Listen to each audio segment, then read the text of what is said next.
Welcome back to 115 Gaming, everybody, your home for all the tips and tools you need to excel at your favorite board games. And today, we are creating a new Basics Of video in the Basics Of series. And today, the game we're covering is Leader Games' brand new game, Arcs.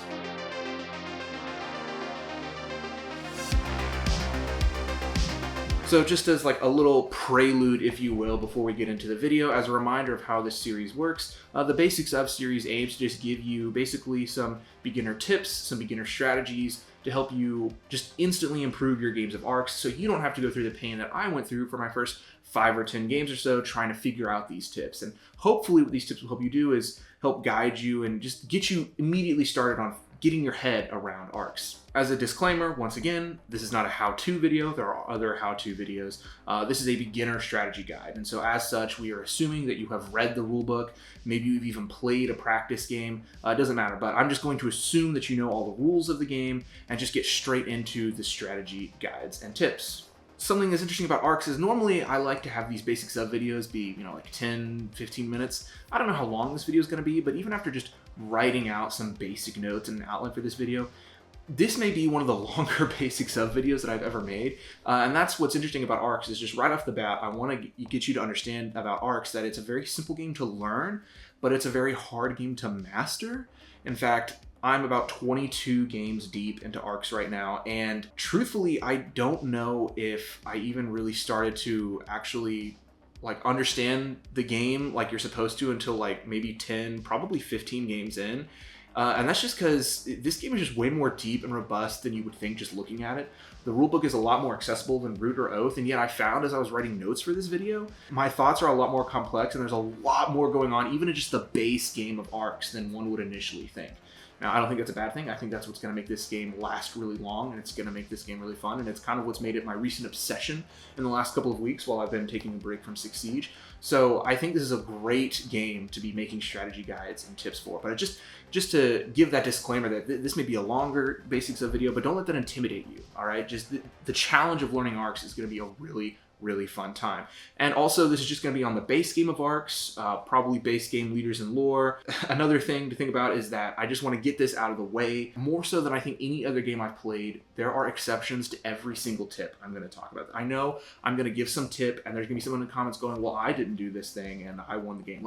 I know, okay? When you introduce leaders, when you introduce lore, when you introduce the different setup cards, and when you introduce your action cards, look, there's going to be exceptions, there's going to be different scenarios for everything. These are just some of the basic general tips that I have tried to employ in my games that have kind of helped me a little bit. So I don't need to hear any of those comments, okay? If you just straight up disagree with the point, that's one thing, but I get it. There's exceptions to every little thing I'm going to bring up. So with that prelude out of the way, we're going to get into the guides and tips for you today, and I have structured this guide into 3 acts, and the first act is going to be on the action cards themselves. All right, the first one, and this one should be pretty obvious, but you should count cards. I know I'm starting with the low-hanging fruit here, but obviously this is a pseudo trick-taking game, so there are some trick-taking elements of skill that are going to translate over into skill for Arcs, and as such, counting cards is obviously the most obvious first point to start with. But in Arcs, because you're playing a pseudo trick-taking game, what you need to be doing is making sure that you are keeping track of the different cards and the numbers that are being played. Now, obviously, unless you have a photographic memory, it's going to be really hard to remember every single card that's going to be played. But what I would suggest is picking the one suit of the card that you know you want to maximize in your hand, and keep track of how many cards of that suit are being played. So what do I mean by that? Well, if you know you really want to capitalize on one administration card and hope to surpass, or you hope to lead with it and not be surpassed, then what you want to do is, more than any of the other suits, just keep track of which administration cards are being played. And that way, that's a much easier way to count the cards than trying to count every single suit and every single card. Secondly, you should be passing initiative more. Well, early on, when you're starting with Arcs, at least for me, I remember thinking that it's all about keeping the initiative and holding on to the initiative for as long as possible. I need the initiative. And while that's certainly true, obviously, the longer you have the initiative, the more action pips you can play, the more flexibility you have in declaring ambitions. The problem is when you get into the later parts of a given chapter, your hand gets a lot harder to control, and your suits are gonna dwindle, and you're gonna have less options available to lead. So what you want to do is when you get to that point in a game of Arcs where you have the initiative, but you realize I don't actually want to lead with any of these suits, you should pass the initiative. Now, it's kind of a gamble, obviously, but if you pass the initiative, it's more likely that other players will lead a suit that you really want to copy. And that way, you can actually do an action that's not in your hand. Thirdly, this is an interesting point. Assume that you're not going to maximize at least half of your hand. What do I mean by this? Okay, well, in your first couple games of Arcs, you're going to get dealt a hand of cards. And you're going to look at all the action pips and be like, awesome, I have 7 attack actions and 4 build actions and 3 administration actions because you're counting the pips. No, don't do that, because what's going to happen is you're just going to plan for a turn that you are not going to be able to maximize. You would have to hold on to the initiative and lead every single one of those cards and never be surpassed in order to get all those action pips. It's not going to happen. This is totally just off the top of my head, but I'd say on average, you'll probably get to lead with 2 of your cards in a really good hand. You'll probably copy or surpass 2 of your cards. The other 2 are just kind of like wild cards. Like you might pivot with these, you might discard 1 to seize. So pick the 2 cards that you know you want to maximize, hold on to those, and save the other 4 for copies, surpasses, pivots, or a seize, if that makes sense. Number 4, keep track of the ambition numbers you have in your hand. Obviously, a big part of Arcs is being able to declare the ambition that you want when you have the initiative. The one restriction, there's a couple restrictions, but the biggest restriction is that the ambitions are tied to the number values on the action cards. So what that means is if you're going into a chapter and you really, really want to declare empath, for instance, but you don't have a 6, or you only have 1 6, well, that means you have to save that 6 card in your hand, and you can't use it, even if you may want to use it to surpass later, because you need to save that card for when you do have the initiative so that you can lead and you can declare the empath ambition. There's been so many times where I've thrown out a high numbered card to surpass and take the initiative, only to realize next turn, oh wait, I needed that card specifically to declare the ambition I wanted, and now I don't have that number 4 in my hand or something like that. Number 5, be careful leading with a suited card that you don't want your opponents to use against you. So this is obviously going to matter more when you get to the later parts of a chapter, but people's hands get harder to control, and they're looking for other people to play a suit so they can copy an action. This gets very important when you really need an admin card or an aggression card in the later parts of the round so that you can battle people and raid people, or so that you can tax and get captives and resources. All that to say is that when you get to the later parts of a round, consider if you're already in a good position, try not to lead cards that's going to open up your opponents to copy and use those cards against you. So yeah, you may want to tax to get a couple extra resources for your ambition, but if you're already winning, just like lead with a mobilization instead. So that way your opponents will have to either pivot to an aggression or pivot to an admin and waste a card and only get 1 action, or so they have to waste their resources like weapons in order to battle you or admin against you later.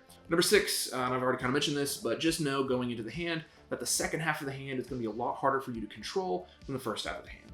When you first get your hand is full of possibilities, and then as cards start getting played and you get down to your last couple of cards, obviously it's going to be way harder for you to plan on, ooh, I'm going to be able to surpass, or I'm going to be able to pivot at the right time. Through the first half of the chapter, don't just be thinking about trying to maximize this turn right now, also trying to be thinking about, okay, wait a minute, how can I set myself up so that I'll have more flexibility in the second half of the hand than the first half of the hand? Because we all have flexibility in the first half of the hand, but it's the last 3 cards that are going to be really tricky for you to navigate.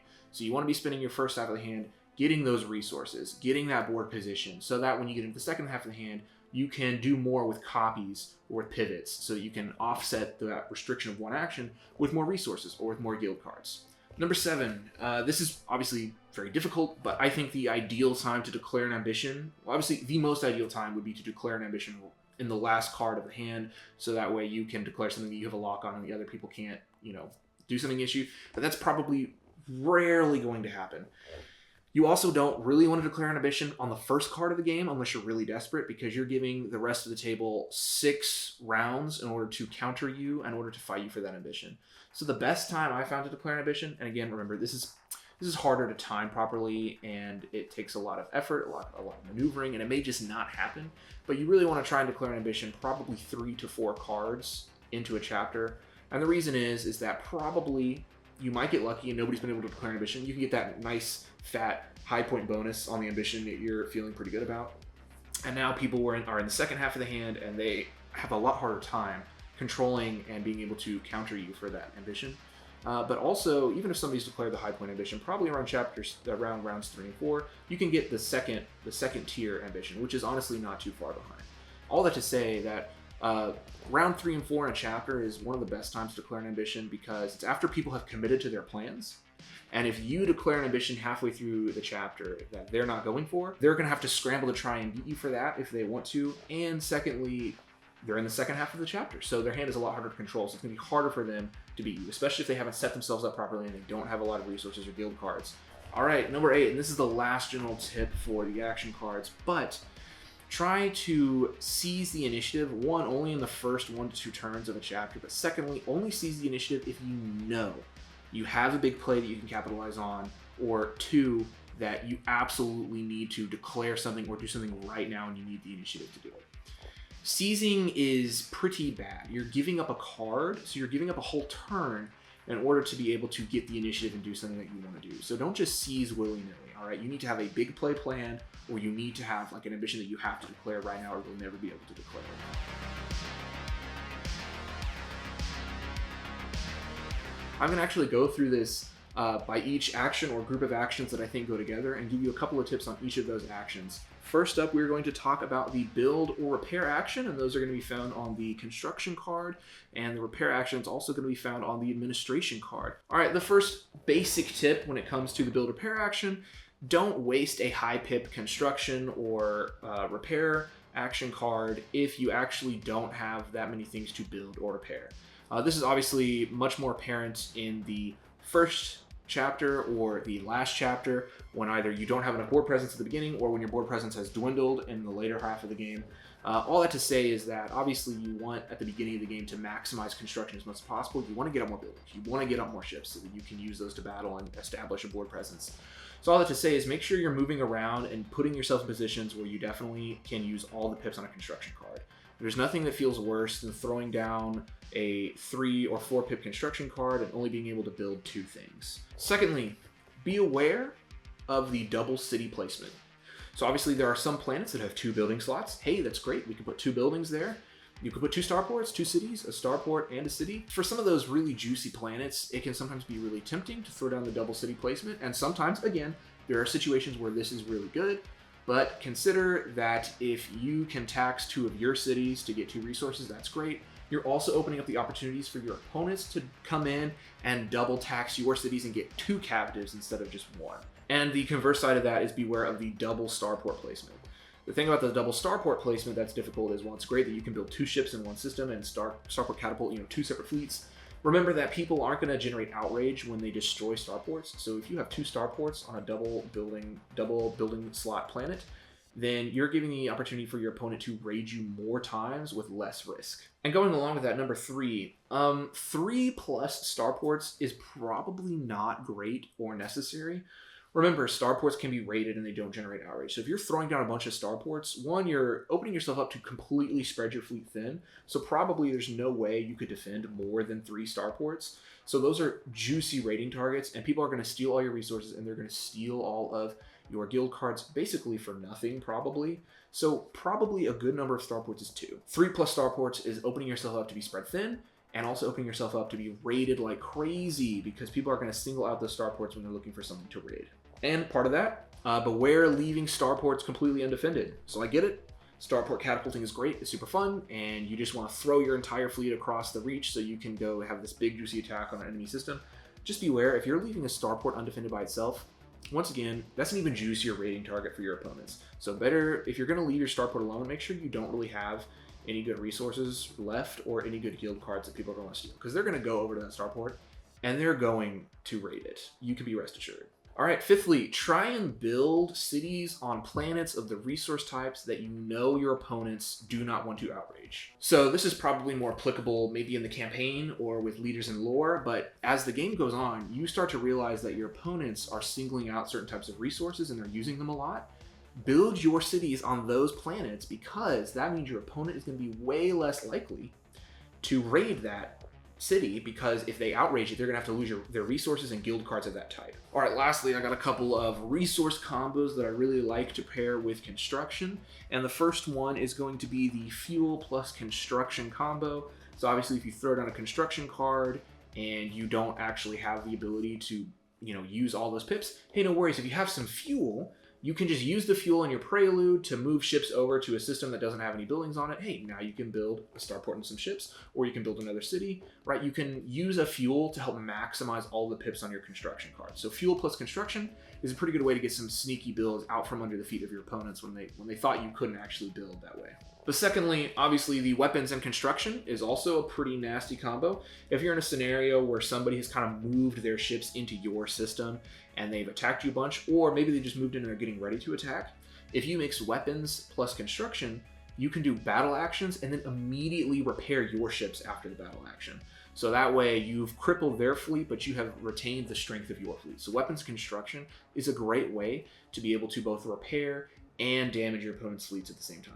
Moving on, we're going to go on to the move action, and you'll find this on the mobilization card and the aggression card. The first thing with move is obviously starport catapulting is a super important element of the movement system in this game. So as such, the first little tip is that if you just have like a ship that you can, throw away, and there's an empty gate near you, sometimes just moving a single ship into an empty gate is all it takes to deter opponents long enough and delay them moving in and attacking your territory. And secondly, this is going along with that idea, but always be aware of catapult potential, both for yourself and for your opponents. So like I said, you always want to be aware of your opponent's catapult potential, because you want to be throwing ships into gates in order that they can't just immediately catapult into your system for one movement, but also be aware of your catapult potential. All right, so if you're getting ready to move to do some kind of attack or some big raid, be looking at the map and kind of setting up maybe potential catapult paths. So that may mean preemptively moving ships into gates to tie up or take control of gates so that you can catapult with your big main fleet. But all that to say is that just be aware of catapulting and knowing when you can or when you can't catapult. All right, that's kind of it for moves. So let's move on to the influence action. And the first tip that we have for the influence action is this: avoid, when you're battling for court cards in the court deck, avoid just throwing one agent to influence a card. I know it can be really easy to do that if you've used a bunch of actions on administration or a bunch of mobilization and you don't know what to do and you're like, well, I guess I'll just throw one agent on one card. Okay, try not to do that, because probably if you don't really care about that card, somebody's going to throw it on two agents, they're going to take that card, and they're going to take your agent captive. And now they're going to be one step of the way to advancing their tyrant ambition. If you really, really want a card, something that I have found is that placing at least 2 or 3 agents when you're trying to go for one card is a huge deterrent in stopping people from actually investing all of their pips. If you put 2 agents on a card, people have to spend 3 influence actions to actually now take control of that card, and that's a lot of pips. All right, and they may not even have access to that many actions. 3 on a card, they're definitely not going to throw down 4 action pips worth on influencing a card unless they really want it. You want to be avoiding getting into those kind of battles on the court anyway.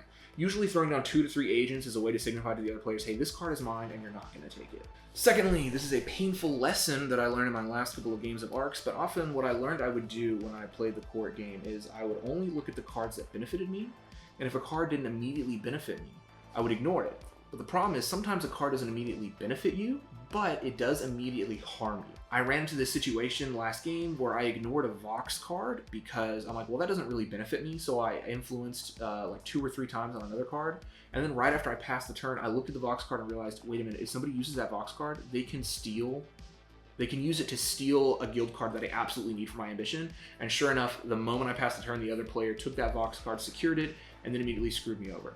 And I didn't even really need the other card that I influenced. I just didn't want that Vox card. So what was the lesson I learned in that game? Well, the lesson I learned is be aware of the cards that can harm you as much as the cards that can help you. If there's a card that would really harm you, somebody use it against you, secure it first so that they can't use it. All right, even if it's a guild card, they're gonna have to raid you if they want to take that and use it against you. So that's a lot more effort they have to take into getting that card. Thirdly, and this is obviously the really easy influence tip to share, but we got to teach you about the Psionic Relic Wombo combo.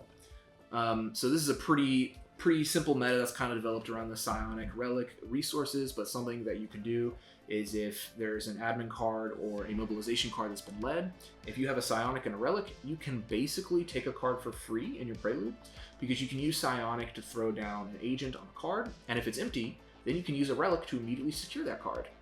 All in your prelude, all without using any action pips, and suddenly, your whole tableau has changed, and now you're feeling a lot better. So be aware of the Psionic Relic Wombo combo, especially in the first 2 chapters of the game. If you can use a Psionic and a Relic to immediately secure a card without using any action pips, dude, totally do it. That is such a good move. Okay, that's it for influence. Let's move on to the tax action. Firstly, this is not so much of a tip, more as it is a reminder. But just remember that you actually don't have to control your own loyal cities in order to tax them. This is kind of like a pitfall that I fell into a couple times, where if somebody is controlling one of my cities, I can, it's just how my brain works. I think, oh, well, obviously I can't tax that city because I don't control it.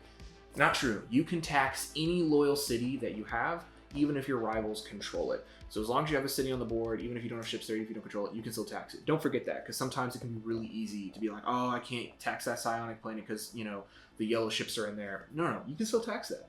Secondly, if you have the option between taxing a rival city and taxing one of your own cities, especially if it's for the same resource, obviously you should tax the rival city instead. Even there's a case we made that even if you want the other resource more, a captive by taxing a rival city is a much bigger benefit than maybe the resource that you were going for. Obviously there's exceptions, but what I found is, and we're going to get into this later, but getting just a couple of captives and getting a lead on Tyrant is such a big deal, especially in the later chapters of the game, because Tyrant is a lot slower to advance. So if you have the opportunity to tax a rival city, totally do it while you can. Get as many captives as you can. And thirdly, along with that, another fun resource combo is the fuel plus admin combo. This allows you to sneak in with fuel and tax a rival city when they think that they're safe. If they think that you don't have enough actions, they might like set up and be like, haha, like you can't tax the city, I'm good. Hey man, if you have fuel, use that fuel, move into an enemy system in your prelude, and then use your administration actions to tax a rival city and get captives. A lot of people won't expect it. It's a great combo. Fuel in general just typically combos with administration and aggression and construction really well. Fuel is a great resource in order for you to pull off some sneaky moves that you didn't think you could generally. So I guess as a sub point to this point, fuel is just a generally pretty good resource to have. All right, we are now moving on to the attack and secure actions that is listed on the aggression card.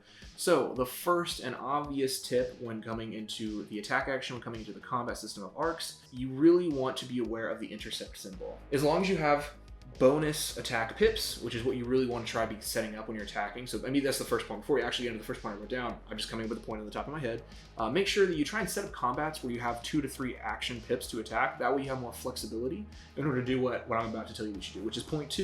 You want to try and thin the fleet as much as possible before you bring in the raid or assault dice. On the assault and on the raid dice, there's the intercept symbol. And whenever you roll any intercept symbols, you take a hit for every fresh defending ship in the system, which can be really bad if somebody has 4+ ships in that system. If you roll 1 intercept, that's 4+ hits to you before you get to do anything. So what you want to be doing is setting up scenarios where you can attack multiple times and with plenty of ships so that you can thin the big fleets with skirmish dice first. Secondly, this is a tip on raiding. The raid dice are super unpredictable. It's sometimes hard to exactly gauge how many raid dice you should roll because they're so risky, but generally what I have heard online and what I have found is that supposedly what you want to be doing is rolling double the amount of raid dice that you need in keys. So if you need 2 keys, you should roll 4 raid dice if you're hoping to get 2 keys. Even if you do this, the raid dice are just super unpredictable and they're super risky. So this is not a guarantee that rolling 4 raid dice will net you 2 keys. That's just general on average, apparently, what people are saying you should be doing. But just be prepared that you're gonna roll a bunch of raid dice and you might not roll 0 keys and only generate outrage and damage yourself. That is a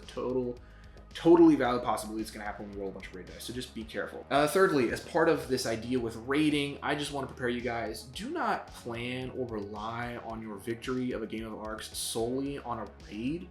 As I said, raiding is super unpredictable. It's kind of a last resort, desperate move. Do not be planning your whole game around the idea that you're going to be doing a raid and you're definitely going to steal things. Fourthly, here's an interesting move that I've been considering the last couple of days. I actually don't know how viable this is, but I wanted to bring it up as a tip anyway. But my first couple games, I often ignored the ransacking the court interaction, which is the case that when you destroy an enemy city, you get to automatically secure any cards in the court that have that rival's agents on it. And it's kind of one of those things that I'm like, whatever, like I don't want to generate outrage, so I'm just not even going to worry about ransacking the court. But I have found ransacking the court being used against me many times, and it's really annoying when you've invested a lot of agents onto a card, and somebody destroys one of your cities and just takes that card for destroying that city. So I guess there's a twofold point. One, be aware that if you're putting a lot of agents on something, that somebody can ransack the court and take that card from you anyway. But secondly, consider if somebody's putting a lot of cards, a lot of agents on cards, destroying a city on a resource type that you don't care if you outrage, it could be a really good way to secure a card without having to put in the effort to influence it and secure it. So ransacking the court could be an alternative way to play the court game. You could just worry about destroying other people's cities and stealing cards out from under them in the court, and then using those captives that go into trophies as a way to win Warlord. I think as part of that, as part of the ransacking the court idea, how you can use it to win Warlord, how you could use it to play the court game without influencing, I would say that probably when you're starting the game, obviously as the game progresses it's different, but when you're around the second chapter, you kind of have a good idea of the resources you're using a lot of and the resources you're not using a lot of. When you kind of get an idea for the resources that you're not going to use a lot of in your game, single those out as the 2 resources that you're totally willing to outrage. When you single out those resources that you're willing to outrage, you're going to be a lot more happy with going and raiding cities of that resource type, because you're not going to care if you generate outrage. You're just trying to steal things from opponents. Or you can just destroy cities so you can get trophies, or you're just trying to harm your opponent's board position. Kind of already talked about this, but if you're looking to raid opponents, try and raid opponents' starports. Especially if people are putting 3+ starports on the board, there's probably a starport that's less defended.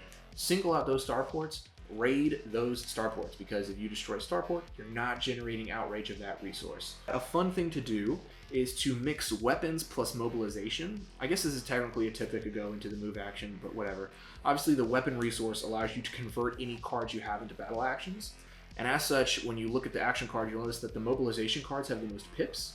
So if you play a mobilization card and you mix it with weapons, that opens the door for you to get a bunch of move and attack actions with extra pips than you would get on the aggression cards, because the aggression cards on average all have less pips than the other cards. So, but especially mobilization has more pips than the other suits. So mixing weapons plus mobilization will help you get a really cool combat engine going. If you really need to attack somebody multiple times, or you need to do a bunch of moves before you can do a big attack, think about mixing mobilization with weapons, and that will help you get exactly the kind of move that you want to get.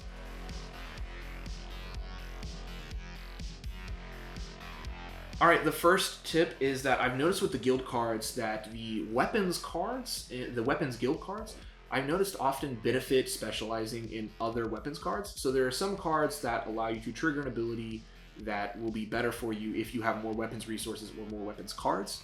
So keep in mind that the cool thing about weapons cards is that while they don't actually advance any of the ambitions, you can generate a pretty cool weapons engine by getting a bunch of weapons cards, because usually they kind of feed into each other, either through their prelude action or through their actual actions themselves. So if you're going down a weapons route, you're probably going to want to be picking up a couple of weapons cards. Secondly, to go along with that, with the weapons cards, again, we've talked about how they kind of don't really advance your ambitions in any way by holding them in your tableau. But if you'll notice, when you look at all of the weapons cards, they all have a prelude action that lets you discard the card to usually put 3 ships in any system you control. And honestly, maybe my hot take, the weapons cards might even be better just for this prelude action alone. If you get 2 to 3 of these, then you have the situation where when you're super down on ships because people have been picking on you, instead of having to put in the effort of throwing down construction and building up piece by piece, you could discard a couple of these weapons cards and throw down like 6 to 9 ships if you have 2 to 3 of these cards, which is a huge boon, right? Or if you're, trying to set up a really cool attack, if you move in to something, to a system and control it with a fuel and then spin a prelude to just drop down 3 bonus ships, that's crazy. So the weapons cards are almost even better just for their prelude actions alone. Thirdly, I want to call out the union cards. I think people kind of generally recognize, as part of the current meta right now, that the union cards are generally just very good. Even if it's a union card that attaches itself to an action card of a suit that you're not super into, just having an extra card by using a union card is super useful.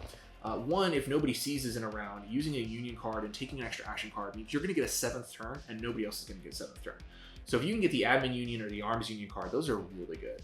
But even if you just have a bonus turn to use the mobilization or construction to move or build outside of your opponents being able to do anything, that's also really good. But secondly, the reason the union cards are good is because if you did seize the initiative this round, a union card actually helps you counter the drawback to seizing. Right? So the drawback to seizing is that you discard a card and you lose a turn, but a union card will allow you to get that turn back. Not only are the union cards good, but the loyal cards are good. So every guild has a loyal card, and they all have an ability on them, which is nice, but kind of what I want to talk about is the fact that the loyal cards are good specifically because they all cost 3 keys to raid. The reason that's important is that getting 3 keys is generally very difficult with a raid roll, and people are going to have to sacrifice a lot in order to get 3 keys worth of raid. So even if you don't like the action on a specific loyal card, if you're playing the ambition game pretty well, if you secure one of those loyal cards, it's going to be really, really, really hard for people to take those from you in a raid. Mileage on this tip may vary. People may be totally different than me in this regard, but in my first couple of games of Arcs, I kind of just ignored the Vox cards. But honestly, I've seen some games swing on a single use of a Vox card alone. Like Vox cards, especially in the base game, are generally very powerful. So when a Vox card comes out, don't overlook a Vox card.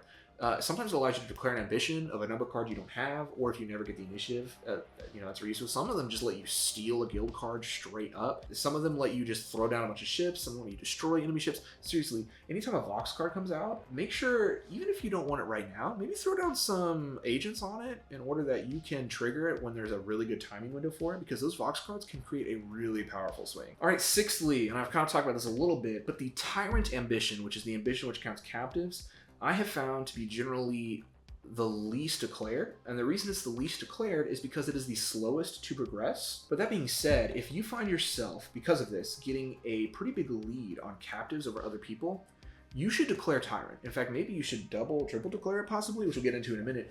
Because Tyrant is a lot slower to progress, if you have a lead by like 3 or 4 captives, and you're like halfway through a hand, bro, declaring Tyrant means you're probably guaranteed to get those points. So this is especially valuable in the later chapters of the game when you're getting more points. So if you spend the early chapters of your game setting yourself up to have a captive lead, then when Tyrant is declared, you've pretty much probably got it on lock. Going along with this, if you have a lock on an ambition, and I use quotes there because I don't think anyone really has a lock on any ambition usually in Arcs. It happens very rarely. But if you have a lock on an ambition, then you should double or maybe even triple declare that ambition. I generally think triple declaring an ambition should be saved for like the last 2 chapters of the game, because if you do it super early, then you're going to get a huge point lead if you win it, and people are going to gang up against you super hard. But if you have a lock on an ambition and it's the last couple rounds of the game and people are like going all out, if you can double or triple declare an ambition that you know you have a crazy lead on, dude, absolutely go for it. Now, people are going to have to gang up against you, but they're going to have to spend a lot of effort against you, especially with something like Tyrant. Again, it might be risky to triple declare something. Maybe that's another tip. Maybe double declaring is as far as you should go unless you're guaranteed to win something. You may have picked up on it so far in the guide, but something you need to keep in mind when it comes to the ambitions, and this is a mistake that I ran into for like my first 10, 15 games of Arcs. The first 2 chapters are not important points-wise. At the start of the game, the ambitions are like 5, 3, and 2 points, but when you get to the final couple chapters, the ambitions are 9, 6, and 4, I believe. So what that means is because the points ramp up, if you overextend yourself and you like diminish your fleet and throw all your resources into getting first on the first 2 chapters of the game, other players are going to have a better position, and then they're going to score way more points than you in chapters 3 through 5. If you can score some points in chapters 1 and 2, hey, that's great. Literally, go for it, but don't overextend yourself to do so, because it's actually not worth that much. You should spend your first 2 chapters building your board position and your guild card tableau. All right, point number 9 here. This is an interesting moment. You'll find that there's this weird meta developing where a lot of people love, when they get into chapters 3 or chapters 4, to build all their cities so they can get that +5 point bonus for any ambitions. And what you want to do also when you're getting in chapters 3 and 4 is you want to be having big fleets so you can try and go for big swings. But around chapters 3, 4, and 5, fleets are going to start to be dwindled and need to be rebuilt. What's this interesting thing where sometimes a way you want to counter somebody to stop them from getting a city bonus is you want to destroy their cities so that those slots will be covered up. But remember that those cities that you destroy actually don't immediately cover up, go back to the rival's player board. They sit in your trophies box. All that to say is that if you're trying to cover up somebody's city bonus power, you have to try and destroy their cities the round before you think they'll win with that bonus power. So if you're into chapter 3 and chapter 4 is looking like it's going to be the last chapter, you need to declare Warlord and destroy your rival cities so that going into the last chapter, those cities go back to their playboard and cover up those bonus city power slots. So that way the opponent doesn't get that +5 power for any ambition they win for free. They're going to have to put effort into building their cities again, which can be really, really annoying. You need to get a feel for when is the second to last chapter of the game, because of that chapter, you need to declare Warlord and destroy your opponent's cities. So that way their cities go back to their player board and they have to put in more effort to get that bonus power. Last point here, and this is about resources, and that is that if all 3 ambitions have been declared and you have a bunch of resources that are not counting for any of those ambitions, there is literally no reason to save or hoard those resources to win an ambition in the second chapter, in the next chapter. No, don't do that. If you have resources and they are not counting for the current ambitions, use those resources. Resources give you flexibility, they give you extra actions, they help you work around the action cards in your hand. Do not just hoard resources for the sake of hoarding resources or waiting for the perfect moment. You need to use those resources and capitalize on them if they're not being used to score ambitions. That's the only argument that I can see for holding onto resources. But if all 3 ambitions are declared and your resources aren't counting toward those, use those and maximize their potential so you can get as much flexibility and as many actions as you can.